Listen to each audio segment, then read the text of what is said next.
नमस्कार, prime news देख रहे हैं आप। मैं हूं आपके साथ पूजा मोहन पांडे।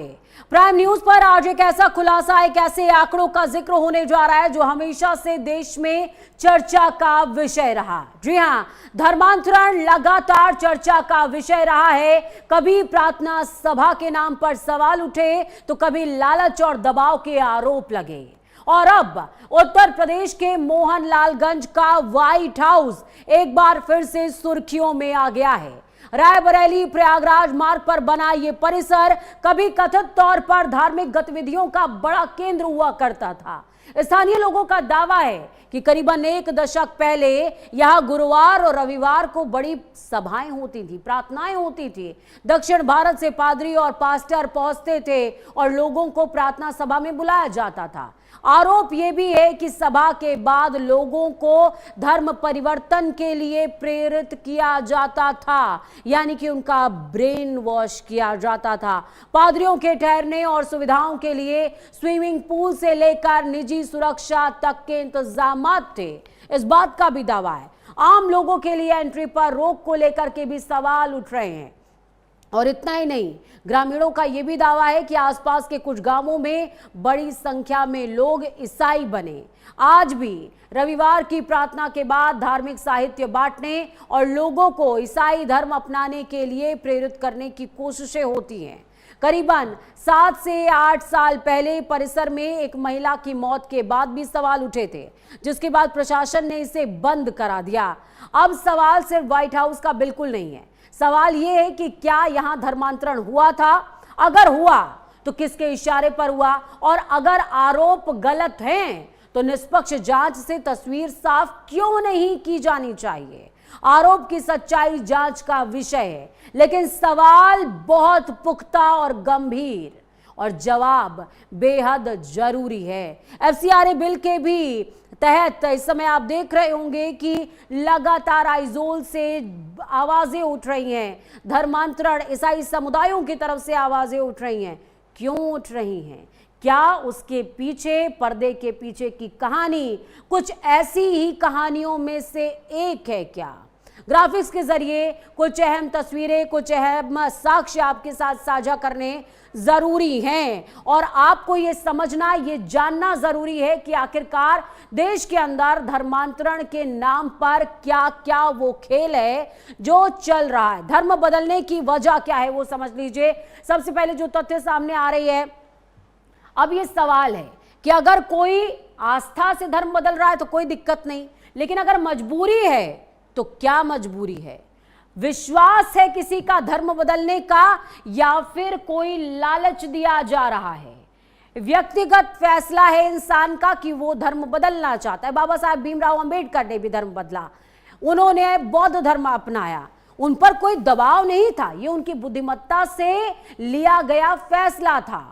लेकिन अगर दबाव बनाया जा रहा है तो ये गलत है। व्हाइट हाउस में क्या होता था, ये आपके जहन में सवाल उठ रहा होगा, तो इसका जवाब व्हाइट हाउस को लेकर के तरह तरह के तथ्य सामने आ रहे हैं। ठहरने की व्यवस्था थी, खाना पानी की व्यवस्था थी, स्विमिंग पूल होने के भी दावे वहां पर किए जा रहे हैं। इसके अलावा निजी सुरक्षा के भी दावे किए जा रहे हैं। व्हाइट हाउस को लेकर के बहुत सारी दावे हैं, जिसमें प्रार्थनाओं की जो सभा थी वो हुआ करती थी, ठहरने की व्यवस्था थी, जो पादरी और पास्टर बाहर से आते थे उनके लिए एक आलीशान व्यवस्था की जाती थी। कुछ वैसे ही खुलासे हैं जैसे धर्म के कुछ ठेकेदारों के खुलासे समय समय पर होते रहते हैं। ग्राफिक्स चेंज हो रहे हैं। अब इसी के साथ ये तस्वीरें आपको समझनी चाहिए। धर्मांतरण पर बहस असल में हो क्यों रही है? इलाके आपको समझने पड़ेंगे। आदिवासी बेल्ट का यहां पर हम जिक्र कर रहे हैं, और सबसे ज्यादा उत्तर भारत का जिक्र हो रहा है, नॉर्थ ईस्ट का जिक्र हो रहा है। अगर आदिवासी बेल्ट की बात की जाए तो देखिए, छत्तीसगढ़, झारखंड, ओडिशा और एमपी के वो क्षेत्र जो कि आदिवासी बाहुल्य क्षेत्र है, वहां पर आपको धर्मांतरण बहुत ज्यादा नजर आएगा, और इस तरीके की जो गतिविधियां हैं वो ज्यादा नजर आएंगी। इसके अलावा उत्तर भारत की बात की जाए तो उत्तर प्रदेश, वो तबका जो गरीब वर्ग में आता है, वो अल्पसंख्यक जो अपना जीवन वहन नहीं कर पा रहे हैं, उनमें कन्वर्जन आपको बहुत ज्यादा देखने को मिलेगा। और इस तरह के दावे किए जाते हैं कि प्रलोभन से कन्वर्जन कराया जा रहा है। बिहार और उत्तराखंड की भी बात सेम है। ऐसे लोग जो अपना जीवन यापन नहीं कर पा रहे हैं, वो अपना धर्म परिवर्तित कर रहे हैं प्रलोभन में, लालच में।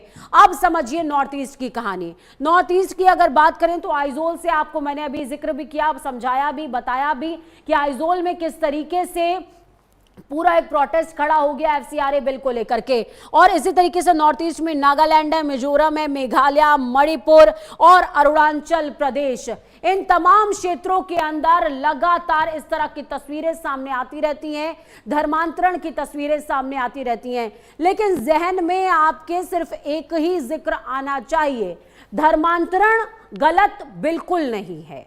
हम प्राइम न्यूज की अगर बात की जाए तो हम धर्मांतरण को गलत नहीं कह रहे, पर वो धर्मांतरण जो दबाव में हो रहा है वो गलत है। अब ये समझिए कि कन्वर्जन अभी तक किस तरह से हुआ है।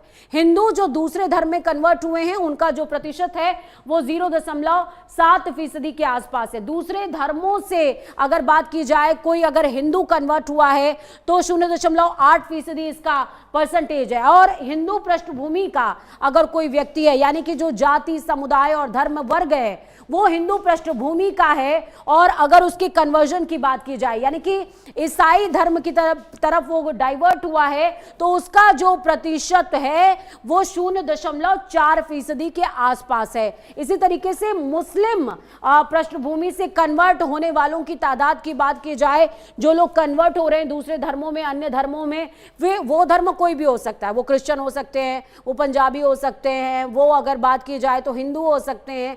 दूसरे धर्मों में जो कन्वर्ट हो रहे हैं मुस्लिम्स, उनकी तादाद 0.3% है। इसके पीछे का पूरा खेल क्या है, ये आंकड़े क्या बता रहे हैं? क्या कोई समुदाय लगातार लोगों को कन्वर्ट करने का काम कर रहा है? क्या कोई समुदाय लगातार इस तरीके से लोगों को प्रलोभन देने का काम कर रहा है, उन्हें ये बताने का काम कर रहा है कि जिस तरीके से ये पूरा का पूरा घटनाक्रम अब बनता बिगड़ता, आंकड़े बनते बिगड़ते नजर आ रहे हैं। आपने अक्सर एक शब्द सुना होगा, डेमोग्राफिक चेंज। वो डेमोग्राफिक चेंज क्यों हो रहा है, वो डेमोग्राफिक चेंज किस वजह से हो रहा है, ये सवाल सभी के जहन में बार बार आता है। वो डेमोग्राफिक चेंज जो है वो इन तमाम चीजों की वजह से हो रहा है। ये तमाम जो आपको हम दिखा रहे हैं, ये वो साक्ष्य हैं जिसके जरिए आपको समझ में आएगा कि कैसे ये पूरा गोरख धंधा चला करता था। और ये देखिए, बिशप डॉक्टर केपी का नाम इसमें सामने आ रहा है। मानसिक तनाव को दूर करने के नाम पर लगातार जो लोग आते थे, कह सकते हैं कि चर्च के अंदर, उनका एक पर्टिकुलर प्रोसेस से ब्रेन वॉश किया जाता था। और ये सिग्नेचर्स इस बात के प्रूफ हैं कि कैसे ये पूरा गोरख धंधा चलाया जा रहा था। मैं बार बार कह रही हूं कि धर्म परिवर्तन से कभी किसी को कोई परेशानी नहीं है। इसका सबसे सर्वोच्च और बड़ा एग्जाम्पल बाबा साहेब भीमराव अंबेडकर हैं, जिन्होंने अपना धर्म बदला और उन्होंने बुद्धिज्म को अपनाया। लेकिन आपको ये बात हमेशा अपने जहन में रखनी चाहिए कि धर्म प्रलोभन, लालच या दबाव में अगर बदला जा रहा है तो ये तय तौर पर किसी तरह की साजिश का हिस्सा है, और इस तरह की साजिशों का खुलासा होना चाहिए। व्हाइट हाउस एक बार फिर से चर्चाओं में इसी वजह से बना हुआ है। एक कह सकते हैं कि प्रमाण मिल रहे हैं धर्मांतरण की बहस किन किन इलाकों में ज्यादा है। ऐसे इलाके जो कि आदिवासी बेल्ट में आते हैं, ऐसे इलाके जो कि उत्तर भारत में और गरीबी रेखा के नीचे आते हैं, जो अपना भरण पोषण, अपने बच्चों का भरण पोषण करने में सक्षम नहीं है। उन्हें लगता है कि थोड़े से प्रलोभन के चलते, अगर धर्म परिवर्तन करने के चलते उनका जो जीवन है, उनके बच्चों का जीवन अगर संवर रहा है, तो वो विकल्प वो चूज करना ज्यादा पसंद करते हैं। नॉर्थ ईस्ट की बात की जाए तो नॉर्थ ईस्ट में नागालैंड, मिजोरम, मेघालय, मणिपुर, अरुणाचल प्रदेश, अलग अलग तस्वीरें हैं।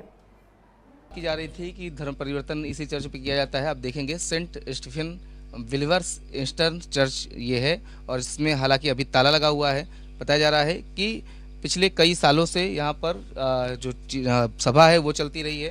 रविवार को सभा चलती थी। और आप देखेंगे तो सामने खिड़की खुली हुई है, इस खिड़की से आप नज़र मारेंगे तो ये कुर्सियां हैं, सामने वो जो चित्र है वो देखने को मिलेगा, निशान है। उसके अलावा वहाँ पर टेबल पर जो किताबें रखने के लिए चीज़ें हैं वो हैं, और उसके अलावा आप देखिए तमाम कुर्सियां और सामान, पंखे, ये सारी चीज़ें हैं। और यहीं पर जो सभा है वो की जाती थी। बताया जा रहा है कि रविवार के दिन जब सभा लगती थी और यीशु की तस्वीरें और तमाम चीज़ें जो हैं यहाँ पर लगाई गई हैं। हालांकि इसको लेकर के कहा जा रहा है कि चारागाह की ज़मीन पर बना हुआ है। आप देखेंगे तो बगल में ढोल और नगाड़े भी रखे हुए नज़र आ रहे हैं, एक टेबल नज़र आ रही है और कुछ सामान यहाँ पर दिख रहे हैं। इसके अलावा एक छोटा सा बगल में कमरा है, उस कमरे में भी कुछ सामान रखे हुए हैं, उस कमरे में सामान रखे हुए हैं। और देखेंगे तो यहाँ पर जो कुर्सियाँ हैं उसमें नाम लिखा हुआ है यीशु यीशु यीशु, यानी ये इसी की कुर्सियां हैं, इसी काम में उपयोग की जाती थी। और अगल बगल फैन भी लगे हैं, पंखे भी लगे हैं, और जितनी कुर्सियां हैं ये माना जाता था कि एक बार में 30 से 35 लोग आराम से बैठ सकते थे, आराम से बैठ करके यहाँ पर चीज़ें करते थे। क्योंकि इस को लेकर के ये दावा किया जा रहा है कि ये चारागाह की ज़मीन पर है, बना है। लेकिन ये दूसरे दावा करने वाले ये हैं जिनकी ज़मीन है, इनका कहना है कि ये ज़मीन आपके नाम है। जी सर। ये आप ज़मीन आपके नाम? हाँ जी। तो आपने कब कैसे चर्च यहाँ पर कैसे बन गया? वो साहब पहले आए थे तो हमने कहा कि इधर उधर। कौन आया था? मतलब पास्टर एक आए थे तो बोल चंद्रिका जो जिनके ऊपर आरोप लगा। बोलो कि इधर उधर तो आने जाने से थोड़ा यह कमरा बरामदा बन जाएगा तो सभी लोग बैठे। यहाँ पे सभा पहली बार कब शुरू हुई थी? क्यों यहाँ पे सभा शुरू होना हुई? सभी तरफ सब लोग पहले हल्के हल्के जानने लगे तो यहाँ आने लगे थे। कैसे जाने, किस तरीके से आते थे, किस तरीके से बात हुई, आपको कैसे पता चला? क्यों आपका धर्म क्या है? धर्म हमारा तो हिंदू का है। हिंदू है, तो आप घर में पूजा पाठ करते हैं? जी हाँ, पूजा पाठ करते हैं। तो फिर कैसे यहाँ पर आपने जगह जो दिया है ये चर्च को कैसे जगह दे दिया? तो अरे हमने साहब सब दे दिया, जब ने कहा तो हमने कहा चलो ठीक। किसने कहा? मतलब पास्टर ने कहा तो हमने कहा ठीक हमको। चंद्रिका? नहीं चंद्रिका नहीं, और दूसरे पास्टर जी इससे पहले भी थे? पहले थे। वो आपके पास आए तो क्या आपसे क्या बोला उन्होंने? बोले कि मतलब थोड़ी सी जगह इधर हो दे दो तो हम एक थोड़ा सा भवन बन जाए तो अपना रहे। तो आप ही की जगह क्यों चुना? क्या आप इससे पहले चर्च में जाते थे क्या, या आपसे कैसे मुलाकात हुई थी? जाते थे। अच्छा, आप चर्च में पहले जाते थे जी सर। तो चर्च में क्या मतलब किस लिए जाते थे? जाते थे साहब, हमको थोड़ा चंगाई मिली। अच्छा मतलब जो हमको कोई साहब कोई तकलीफ। चंगाई सभा में क्या चीजें होती थी, क्या बताया जाता है? बताया कुछ नहीं जाता साहब, यही एक मतलब विश्वास करिए और मतलब कोई गलत बात नहीं समझाई जाती और यही बताया जाता है कि मतलब ठीक है। तो मतलब ना कोई साहब इस पर पूजा पाठ किया जाता नहीं कुछ। अच्छा, इसमें ये वीडियो दिखाए जाते हैं, उनकी शक्ति का वीडियो दिखाया जाता है, बताया जाता है कितनी शक्ति है, ये सारी चीज़ें ठीक हो जाती हैं। ज़्यादातर लोग जो परेशान रहते हैं उनको बुलाया जाता है। हाँ, शैतानी शक्ति है जिससे साहब विश्वास करिए तो खत्म। आप भी क्या कभी आपके ऊपर भी परेशान थे? यहाँ मेरी साहब भाई परेशान थी तो वो ठीक हो गई थी, तब हमने प्रभु में हो गई थी। तो अभी वाइफ आपकी ठीक है? नहीं साहब, वो तो खत्म हो गई। अच्छा, पहले परेशान जब हम गए थे हाँ। तो उससे 20, 25, 30 साल जी। अच्छा, तो उससे परेशानी थोड़ी दूर हुई, तब से साहब प्रभु हमने मानने लगे थे। और साहब यहाँ कोई गलत बात नहीं समझाई जाती। तो अभी भी आपके घर में क्या आप यीशु को मानते हैं कि अभी भी आपके घर में भगवान की मूर्ति फोटो है? नहीं मानते हैं यीशु, अब हाँ तो इसमें मानते हैं। अच्छा, हाँ, तो आप यीशु को ही मानते हैं अभी? हाँ मानते घर में पूजा पाठ होती है कि नहीं होती? हैं। होते हैं आपकी श्रद्धा के ऊपर है? बस बस बस। तो होती है कि नहीं? हम हैं, बच्चे नहीं रखे हैं। अच्छा बच्चे को तो हम जैसे रीति रिवाज शादी होती है वैसे करते हैं। अच्छा, लेकिन आप जो है क्रिश्चियन जिस तरीके से होते हैं उस तरीके से आप काम करते हैं? नहीं, हाँ। ना ना ना, अच्छा। हम ना कोई माला बांधे ना कोई घंटी बांधे अच्छा। ना कुछ नहीं। तो ये कैसे डाइवर्ट हुआ, मतलब ये माना जा रहा है? देखो हमको चाहे आप खिया पड़े तो खाना खा लेंगे, चाहे जिसके खिया पड़े वहाँ। वो ठीक है, कोई चीज़ मतलब वो नहीं है कि हम यीशु को ये बांधे, ऐसा कुछ नहीं। 25 साल से 20-25 साल से हो गए। तो मेरे पापा लोग को विश्वास है 20-25 साल से। यस। तो क्या आपकी मम्मी परेशान रहती थी उसके बाद से, जैसे आपके पापा बताए उसके हाँ बाद से विश्वास? हाँ, पहले बहुत पूजा पाठ होता, काली का पूजा सब कुछ पूजा, पर मुझे हम लोगों को कोई विश्वास नहीं हुआ। कोई सब लोग परेशान मेरे घर पे रहते थे। और अगले संडे रविवार को आए थे वहाँ से, वो जबरदस्ती राम राम कहला रहे थे। जब हमें राम राम पे नहीं विश्वास है तो हम राम राम नहीं कहेंगे। हाँ, लेकिन आपका धर्म तो हिंदू है, तो कैसे फिर राम पे विश्वास नहीं? बोल रहे थे कि भारत में रहे ना तो राम राम कहना है, अच्छा, इसीलिए। तो नहीं आप ये नहीं कह रहे हम, ये नहीं कि हमें इन्हीं पे विश्वास है, ये भी नहीं हम लोग बात बोल रहे हैं कि बस ये है कि उन्हें भी मानते थे पर वो कुछ हुआ नहीं फायदा तो हम लोग इन पे विश्वास करने लगे। ऐसे मतलब लोगों का जब काम होता है तो वो जुड़ जाते हैं? लोगों का काम नहीं होता है, विश्वास होना वही चाहिए। विश्वास, अगर किसी को राहत मिल रही है, जैसे आपको राहत मिली तो आपको इनसे विश्वास हो गया, तो ऐसे और लोग भी हैं जिनको राहत मिली उनका विश्वास। हाँ, बहुत लोग हैं, गांव में भी बहुत लोग हैं। हाँ, और 25 दिसंबर को यहाँ भंडारा होता है, ऐसा कोई घर नहीं जो यहाँ पे ना वो हो। अच्छा, हाँ, सब लोग खाते हैं। तो आप लोगों, जैसे आपका नाम क्या नाम है आपका? मेरा ज्योति नाम है। तो ज्योति ही लिखती हो कि आगे कुछ जैसे? बस मेरा ज्योति नाम। मेरे घर पे किसी का भी आप कोई सरनेम नहीं है, सिर्फ पापा का नाम है राजेश, मेरा नाम है ज्योति। वैसे क्या सरनेम है आप लोगों का? कुछ नहीं है, सिर्फ ज्योति लिखते हैं। वैसे आप लोग कौन सरनेम लिखते हैं? गौतम लिखते हैं। गौतम लिखते थे, हाँ। अब गौतम नहीं लिखते हैं? गौतम हम लोग लिखते ही नहीं। लिखते ही नहीं? हाँ, बस कास्ट है हम लोग। हाँ अच्छा, आप लिखते हैं। हाँ। तो ये आप लोग को ये है कि इसमें विश्वास है, तो कैसे विश्वास हो? क्या आप भी इसमें जाती थी जब सभा होती है या जब बातचीत? जाते हैं। क्या बताते थे? बस कोई गलत बात नहीं बोलते हैं, जो भी बताते थे क्या बताते बस वहाँ अच्छी अच्छी बातें बताते हैं। थे? अच्छी में कैसे? नशा पत्ती कोई नहीं, किसी से लड़ाई झगड़ा कोई नहीं करना है, बस सबसे प्रेम बना के रखना है, बस यही सब बातें सिखाते हैं। तो ये जैसे अभी जो चर्चाएं चल बीमार है उनके लिए प्रार्थना की जाती है, उन्हें विश्वास है तो उन्हें चंगाई मिलती है। और इस चर्च में आने के बाद से जो चीज़ें हैं वो सही हुई और हम चंगाई सभा में फिर हम जुड़ने लगे, और धीरे धीरे इनकी बच्चियों का भी ये कहना है कि हम किसी प्रकार से हिंदू धर्म के रीति रिवाज या देवी देवताओं को नहीं मानते हैं, हमें चर्च पर भरोसा है, हमें यीशु पर भरोसा है। प्रकार से कोई जो हिंदू धर्म के धार्मिक आयोजन है वो नहीं करते हैं, चाहे वो दिवाली हो, होली हो। दीपावली में गणेश लक्ष्मी को इनका कहना है कि गणेश लक्ष्मी पूजा की जाती है, हम उनकी पूजा भी नहीं करते हैं। तो ये कहा जा सकता है कि जिस तरीके की बातें यहाँ पर सामने आ रही थी उस पर कहीं ना कहीं कुछ सच्चाई नज़र आ रही है। और देखिए कि साफ तौर पर ये वही चर्च है, और अभी हालांकि क्योंकि ताला है, प्रशासनिक जाँच की जा रही है जिस तरीके के आरोप इस चर्च पर लगे हैं। और उसके बाद बगल में ही राजेश का घर है, आप देखेंगे तो एकदम सटा हुआ घर है, और राजेश के घर में जो बेटियां हैं वो भी इस बात को कह रही हैं कि किसी प्रकार से हम अब हिंदू देवी देवताओं को नहीं मानते हैं, हम केवल और केवल यीशु को ही मानते हैं। वीडियो में राज के साथ मिश्रा, प्राइम न्यूज़, लखनऊ। चलिए इस खबर पर ज्यादा जानकारी के लिए ग्राउंड जीरो का रुख करते हैं। अमित मिश्रा जुड़ गए हमारे साथ में। अमित, जिस तरीके के तथ्य सामने आ रहे हैं, क्या लगता है कि इस पर्टिकुलर गांव की अगर बात की जाए तो कितने लोग लगभग कन्वर्ट हुए होंगे?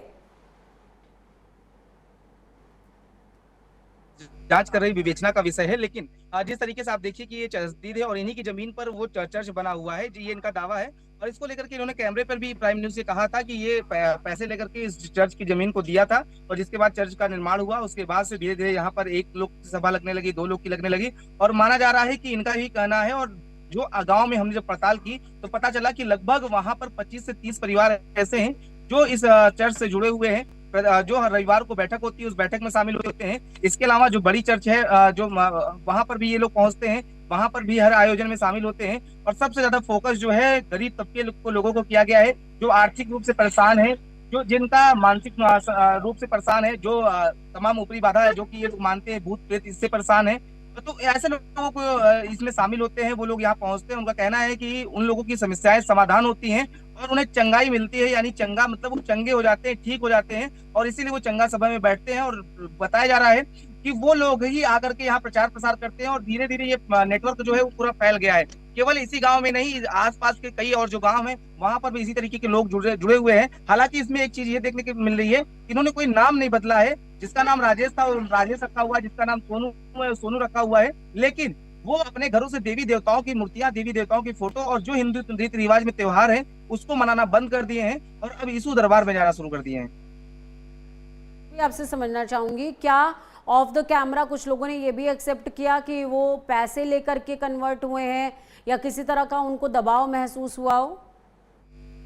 जी बिल्कुल, देखिए आप देखेंगे तो साफ तौर पे अगर जिस जगह पर, क्योंकि देखिए ये जो आबादी है वहां पर हिंदू आबादी है, ऐसे में क्रिश्चियन का चर्च कैसे बन सकता है?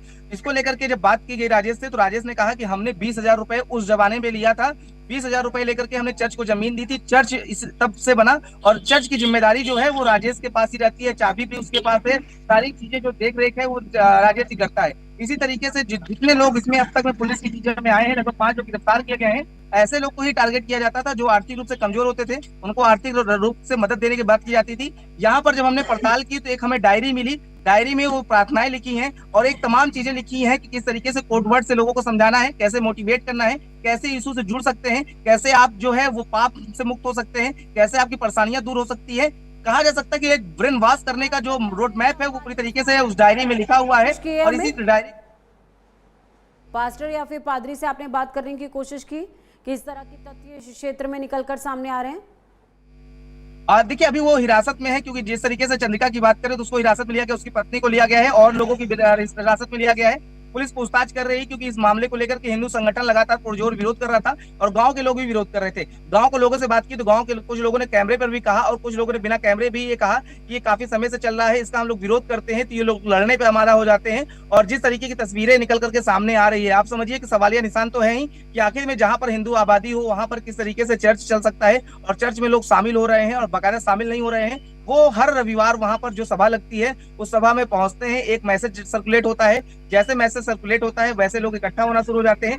इन तमाम चीजों को लेकर के पुलिस कर रही है, लेकिन जिस जगह पर यह चर्च चल रहा है अब उसकी तफ्तीश भी प्रशासनिक अमला करने लगा है। नायब तहसीलदार और लेखपाल वहां पर पहुंचे हुए थे और ये जानकारी जुटाई जा रही है कि राजेश ने जो जमीन दिया है वो जमीन है या सरकारी संपत्ति पर ये बनाया गया है, जैसा की बात की जा रही थी चारागाह की जमीन पर बनाई गई है। तो ये पूरे मामले को लेकर के जांच की जा रही है, लेकिन कहा जा सकता है कि इसके पूरे तार जो है वो केरला से जुड़े हुए हैं, क्योंकि जब हमने इस चर्च के अंदर जाकर के हमने यहाँ की तफ्तीश की तो यहाँ पर हमको जो धार्मिक किताबें मिली, कुछ ऐसी किताबें मिली जो तंत्र साधना से जुड़ी हुई है। जिस तरीके से ये लोग अमित, अहम जानकारी साझा करने के लिए। तो देखिए लगातार जिस तरीके से ये पूरा मसला सामने आ रहा है और ये कोई छिपी हुई बात नहीं है, ये बात समय समय पर सामने आती रही है, आरोप लगते रहे हैं और ऐसा ही तबका जो आर्थिक तौर पर कमजोर है वो प्रलोभन में या फिर दबाव में धर्म परिवर्तन लगातार कर रहा है। इस तरह की रिपोर्ट्स पूरे देश से सामने आ रही है। वक्त छोटे से ब्रेक का, ब्रेक के उस पार खबरों का सफर लगातार जारी है।